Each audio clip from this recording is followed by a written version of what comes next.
Bonjour et bienvenue dans le podcast Au cœur du sens. Je suis Audrey, coach professionnel certifié et auteur, et je partage dans ce podcast des notions de développement personnel, de lifestyle, un peu tout ce que j'ai appris dans mes 45 ans, même un peu plus, d'une vie bien remplie, qui m'ont aidé peu à peu à trouver le sens de cette vie. Et pour cette semaine, c'est un épisode spécial, un épisode pour le podcaston. Le podcaston, c'est une initiative qui réunit plus de 2500 podcasteurs sur une semaine et qui mettent en avant en fait une association de leur choix pour justement mettre en lumière des associations. Donc n'hésite pas, tu retrouves la vidéo intégrale sur YouTube et c'est parti pour l'interview. Et donc, cette semaine, j'ai le plaisir de recevoir Valentine de l'association Enfin.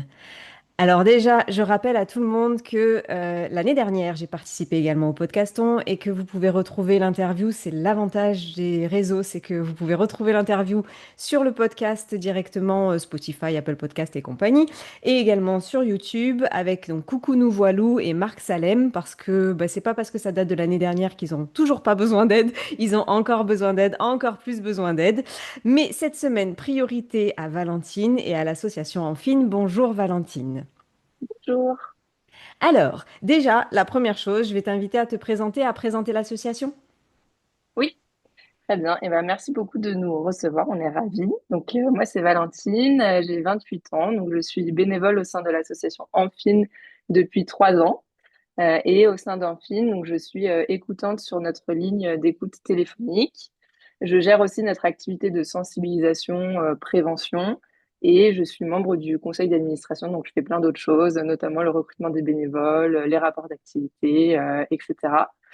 Et en dehors de ce bénévolat, je suis consultante au sein d'un cabinet de conseil à taille humaine où je fais plein de missions variées, surtout autour du digital. Et j'écris aussi, enfin j'ai écrit un roman graphique que j'essaie actuellement de publier sur le thème des TCA dont justement on va parler aujourd'hui et qui est le thème de notre association. Justement, donc Enfin, une association pour les troubles du comportement alimentaire. D'où vient le nom et est-ce que tu peux nous en dire plus sur l'asso?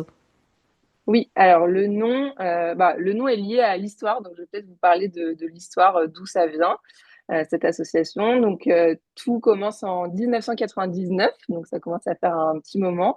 Et c'est Catherine Calip qui a d'abord créé une page web suite malheureusement au décès de sa sœur anorexique. Et elle voulait témoigner et essayer de comprendre et de faire connaître l'anorexie. Et, euh, et donc à la base, c'était justement le nom venait de là parce que c'était enfin une page en français qui parle d'anorexie. Et elle a rajouté le E final pour féminiser et rappeler que la maladie touche majoritairement des jeunes filles ou des femmes. Donc voilà, c'était une page web à la base. Et ensuite, elle a ajouté un forum où les personnes touchées directement ou indirectement par les TCA pouvaient partager leurs questions, leurs angoisses. D'ailleurs, ce forum est aujourd'hui toujours actif. Et ensuite, il y a des bénévoles, dont des psychologues qui ont rejoint Catherine pour créer ensemble en 2003 l'association Enfin.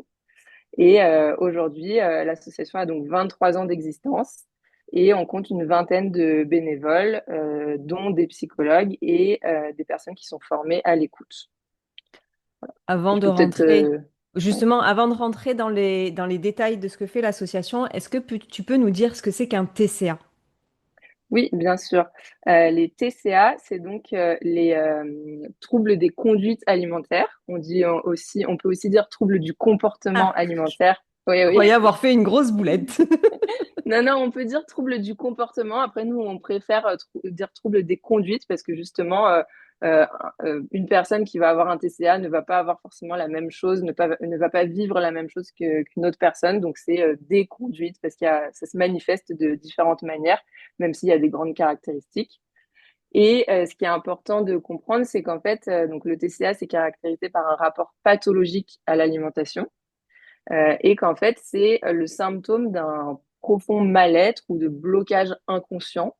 Donc, c'est quand même prioritairement une problématique psychique qui a cependant, bien sûr, un versant somatique, donc un versant qui concerne le corps, qu'on ne peut pas ignorer, hein, avec des conséquences sur la santé physique, mais c'est avant tout quand même un trouble psychique.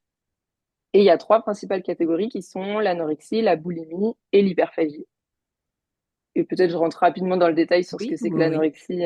Donc l'anorexie, c'est le fait d'avoir une restriction des apports alimentaires avec souvent une perte de poids importante et une certaine satisfaction, entre guillemets, à maigrir et une peur intense de prendre du poids. Et la boulimie et l'hyperphagie, donc là, c'est plutôt caractérisé par des crises récurrentes, donc ce qu'on appelle des crises de boulimie, où on va ingérer une grande quantité de nourriture en très peu de temps, avec un sentiment de perte de contrôle et un sentiment évidemment de culpabilité aussi.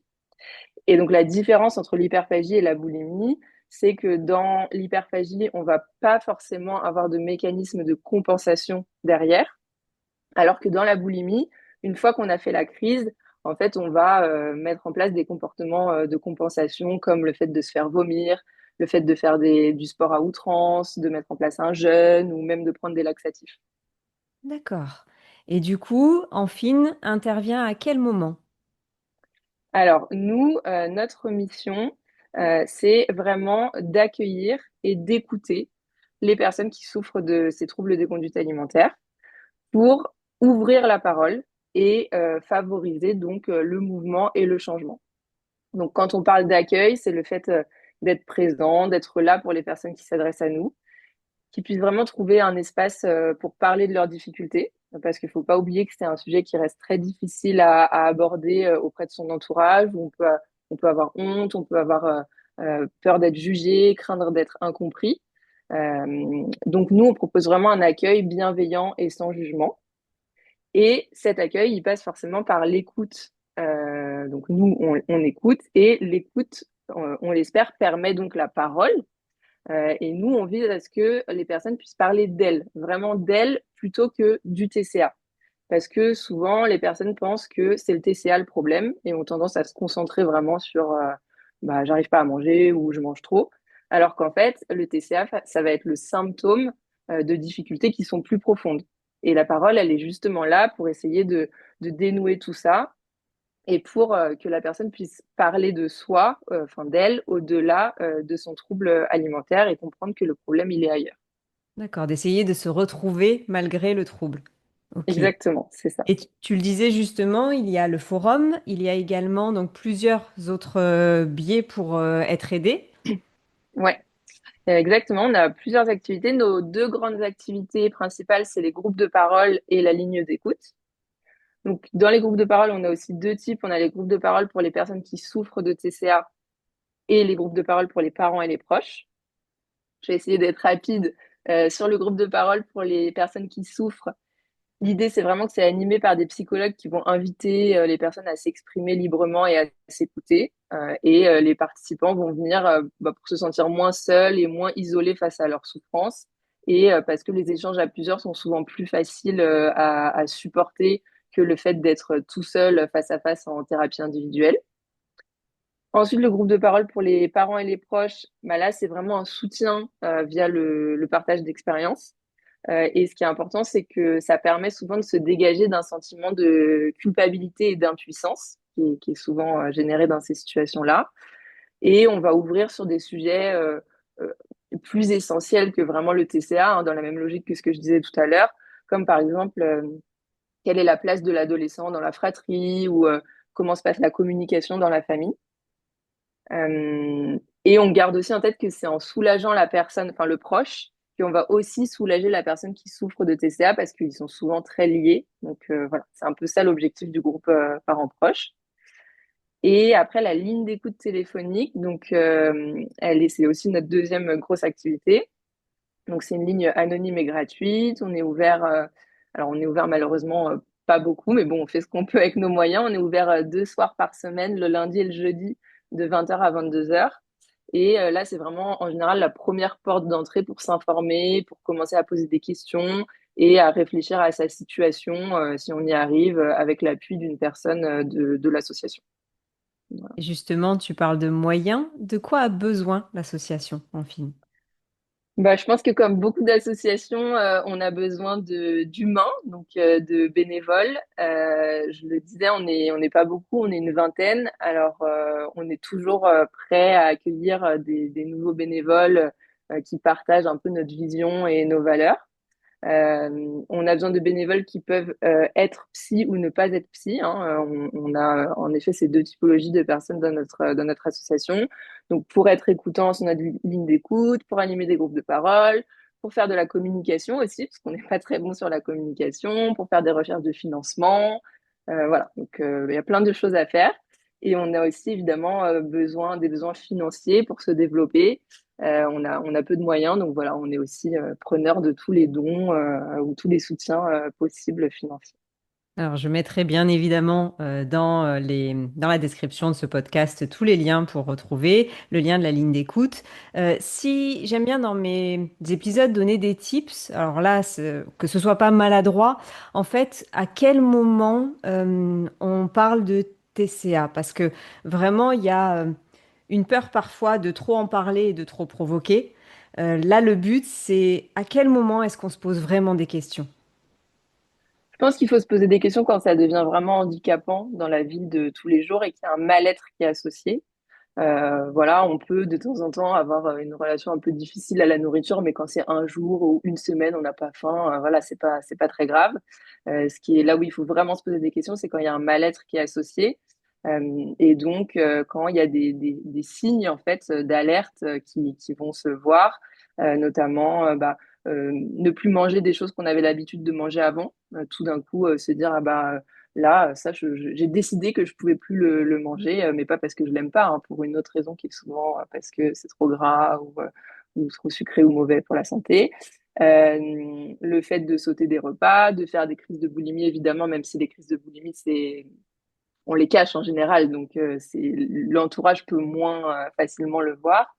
Le fait de prendre ou perdre du poids rapidement, le fait de s'isoler aussi, de se replier sur soi-même, d'être irritable, agressif. Voilà, c'est tout le comportement en fait qui a derrière, qui est pas que le rapport à la nourriture en fait. Et l'avantage avec la ligne d'écoute, c'est que c'est anonyme. Donc, Ouais, on peut appeler, demander, et vous saurez à ce moment-là orienter vers les besoins. Et si exactement. on parle de toi, tu es arrivé à l'association comment? Alors moi, je suis arrivée il y a 3 ans. Bah, évidemment, je suis arrivée parce que j'en ai souffert. Moi, j'ai souffert d'anorexie. C'est vrai dans notre association, on parle pas forcément de nous parce que justement, c'est ce que je disais, on est là pour écouter les autres, mais on n'arrive pas là par hasard en général. On a souvent un lien direct ou indirect avec les TCA. Et donc moi, en effet, je l'ai vécu pendant pas mal d'années. Et j'ai réussi à m'en sortir, à en guérir, je dirais complètement, alors qu'il y a une époque où j'aurais pas dit qu'on pouvait en guérir complètement et où j'aurais dit qu'on gardait forcément des traces toute sa vie. Donc voilà, après j'ai voulu un peu redonner aux autres et donner cet espoir. C'est beau parce que ça fait vraiment un espoir. Mm. Souvent dans le cadre du burn-out, pour mes coachings, c'est les personnes me disent, est-ce que tu t'en es sorti? Et ça donne de l'espoir. Et c'est vrai que quand on est dedans, quelle que soit la maladie psychique, c'est compliqué de se dire que ça peut être différent. Et c'est vrai que ça fait plaisir de voir. Donc effectivement, et qu'il y ait des associations comme ça qui permettent d'eux, c'est vrai que c'est très intéressant. Après, l'association, alors on arrive dans une association, comme tu dis, soit par son histoire, soit par envie d'aider les autres, mais en général, ça touche, que ce soit de près ou de loin. Toi, dans la vie, qu'est-ce que ça t'apporte d'être dans l'association? Qu'est-ce que ça te permet justement de... Est-ce que tu as un souvenir en te disant, là, je suis à ma place Mm. et Ouais, bah, c'est intéressant comme question. Bah, j'ai un souvenir, bah, alors c'est une activité dont j'ai pas parlé dans la présentation parce que je disais beaucoup de choses déjà, mais on a une autre activité qui est l'activité de sensibilisation, où en fait on va principalement dans les établissements scolaires auprès des jeunes, donc des adolescents, des collégiens, des lycéens, faire des ateliers donc d'1h30 à peu près, où on leur présente justement bah, qu'est-ce que c'est que les TCA, quelles sont les causes, les conséquences, comment repérer les signes, comment aider votre entourage. Et en fait, je trouve que c'est hyper impactant. Enfin, j'ai vraiment, moi, un souvenir où là, dans des sessions, devant des élèves, des jeunes qui me posent des questions vraiment très concrètes sur les TCA, me dire, ah, mais c'est fou. Alors, c'est pas auprès de milliards de personnes au vu de la taille de notre association, mais même quelques personnes, finalement, quand on va dans ces classes, on se rend compte qu'on a un impact concret sur une, deux, trois personnes et que malheureusement, souvent, sur une classe de 30 élèves, il y a pas mal de personnes qui sont touchées directement ou indirectement, hein, et ils sont très jeunes. Donc voilà. Et moi, je me dis qu'à leur âge, j'aurais bien aimé que quelqu'un vienne dans ma classe m'expliquer, bah, c'est ça, et il faut en parler, il faut se faire accompagner, et voilà comment vous comporter, comment essayer d'être avec vos camarades, d'être bienveillant, de pas faire de remarques sur le physique, sur le poids, sur l'alimentation, etc. Donc ça, je trouve que c'est hyper impactant et hyper satisfaisant, quoi. D'accord. C'est vrai que, alors, j'en parlais il y a quelques semaines, les réseaux sont quelque chose d'assez prenant, surtout dans la vie de nos adolescents aujourd'hui. Est-ce que tu dirais que alors, j'aime pas faire du général et je veux pas stigmatiser les réseaux, c'est mal, loin de là. Mm. Par contre, est-ce qu'il y a des alertes pour les parents qui nous écouteraient ou pour les gens qui se disent, là, je me pose des questions sur comment est-ce qu'on peut aider quelqu'un qui ne dit pas qu'il a un TCA, mais où, en fait, souvent les jeunes se trouvent trop grosses, se trouvent... est-ce que les réseaux impactent et comment est-ce que on peut les aider à ce moment-là? Je pense que les réseaux impact, on en parle un petit peu dans nos ateliers justement de sensibilisation en disant qu'il y a des choses atroces qui se passent sur les réseaux sociaux avec des tendances terribles comme le skinny talk là récemment où il y avait vraiment des gens qui donnaient des conseils pour ne pas manger ou des choses comme ça. Enfin, c'est vraiment terrible que ce genre de contenu soit exposé aux adolescents. Euh, Après, voilà, c'est aussi le rôle des parents de dire, bah voilà, ce type de contenu, si tu tombes dessus, c'est pas des choses qu'il faut suivre, quoi. Faut que tu fasses attention, etc. Et après, il y a aussi du positif sur les réseaux. En effet, comme tu disais, il y a aussi plein d'autres comptes qui justement dénoncent ces tendances, qui montrent à quel point c'est mauvais et qui transmettent des messages d'espoir et beaucoup plus positifs sur le corps, voilà, tout ça. Donc ça dépend en fait comment on arrive à utiliser les réseaux sociaux, mais quand on est adolescent, je dis ça parce que je l'ai pas dit au début, mais c'est quand même des troubles qui touchent, enfin, qui se déclenchent principalement à l'âge adolescent, hein. Et donc, quand on est à cet âge-là, bah, on ne sait pas forcément différencier le bon du mal sur les réseaux sociaux, quoi. Oui, c'est vrai qu'il y a un devoir de vigilance. C'est Mm. pas, Pas pas facile, super hein. facile. Oui, c'est pas Ouais. facile l'équilibre, de trouver l'équilibre entre la liberté de notre ado et le, Mm. voilà. Mais c'est vrai que c'est tout un combat. Et alors, je vais te poser la question signature du podcast. Donc là, on part un peu, alors pas hors association, parce que je pense que être dans une association nourrit un certain sens de la vie. Mais pour toi, dans une question très globale, à quoi ça sert cette vie et comment y trouver un sens et pourquoi se lever tous les matins? Bah alors, en toute honnêteté, j'appréhendais un peu cette question. J'y ai beaucoup réfléchi en préparant le podcast. Et en fait, je ne sais pas trop répondre à la question. Tout ce que je sais, moi, c'est que j'essaie de faire des choses qui ont du sens et qui sont importantes à mes yeux. Et donc, pour moi, c'est évidemment me tourner vers les autres, aider les autres à mon humble niveau, quoi. Et donc, via, bien sûr, cet engagement bénévole, via aussi mon travail. Je suis dans un petit cabinet qui est très engagé et donc j'ai l'occasion de faire des missions pour des associations. Moi, voilà, j'adore le monde associatif et donc j'ai la chance par mon travail de pouvoir aussi faire des missions au sein de d'autres associations et via bah, aussi l'écriture du roman graphique dont j'ai un petit peu parlé dans mon introduction auquel je crois beaucoup. Donc voilà, j'essaie un petit peu via toutes mes activités de me tourner vers les autres tout en pensant quand même à me préserver, à prendre soin de mes proches, parce que je trouve que des fois, à vouloir trop aider les autres, on peut aussi s'oublier soi-même. Donc voilà, j'essaie aussi de Ok. penser à moi, quoi. C'est vrai que à vouloir aider trop loin, on oublie d'aider près. Ouais, Et c'est vrai que exactement. c'est quelque chose qu'on remarque quand on s'éloigne. On essaye de trop bien faire et juste à côté, il y a peut-être des besoins qu'on peut satisfaire beaucoup plus Mm, facilement. Et moins énergivore aussi pour nous, parce qu'il faut tout savoir à se fait. préserver. Ton roman graphique, quand même, la curiosité d'auteur me taraude. Ton roman graphique, c'est quelque chose qui parle d'un sujet particulier, c'est donc le TCA, si j'ai bien entendu au début, d'accord? Et comment ça se fait que tu as voulu te lancer là-dedans? Moi, je pense un peu dans la même dynamique que l'association. L'idée, c'était de d'aider, en fait. Et donc, le roman graphique, il est inspiré de mon histoire et de comment j'ai réussi, moi, à m'en sortir. Parce que je trouve qu'en fait, en prenant du recul sur mon histoire, après, elle est très propre à moi. Et voilà, et c'est ce que je disais aussi, chaque histoire est propre. Mais je trouve qu'il y avait des éléments assez intéressants qui pouvaient aider d'autres personnes. Et notamment, moi, je trouve que c'est beaucoup les rencontres qui m'ont aidé à m'en sortir et vraiment plusieurs personnes en fait qui ont joué un rôle dans ma guérison et qui m'ont fait un peu avoir plusieurs déclics et me dire mais là c'est bon, faut que j'en sorte quoi. Et donc voilà, c'est une histoire qui explique un peu comment on tombe dedans, quels sont les quelques éléments moi qui m'ont fait tomber dedans, qu'est-ce qui se passe quand on est dedans et comment on fait pour s'en sortir petit à petit. Voilà. Waouh. Ok, bon, ben, je languis. Alors bon, la publication, elle sera prévue pour quoi? Année 2026? Là, il n'y a pas d'éditeur pour le moment, donc il faut. Si un éditeur nous écoute, Voilà, il faut pas hésiter. Qui viennent me voir et je donnerai tes coordonnées. voilà. Mais c'est génial. Je te remercie beaucoup. Donc, je remettrai toutes Merci les beaucoup. coordonnées de l'association en fine. Merci beaucoup et merci pour ce que vous faites parce que c'est vrai que, alors, je suis un peu focus ado parce que c'est un peu, voilà, les clients que j'affectionne le plus. Non pas que les adultes n'ont pas des problèmes et besoin d'aide, mais Mm. voilà.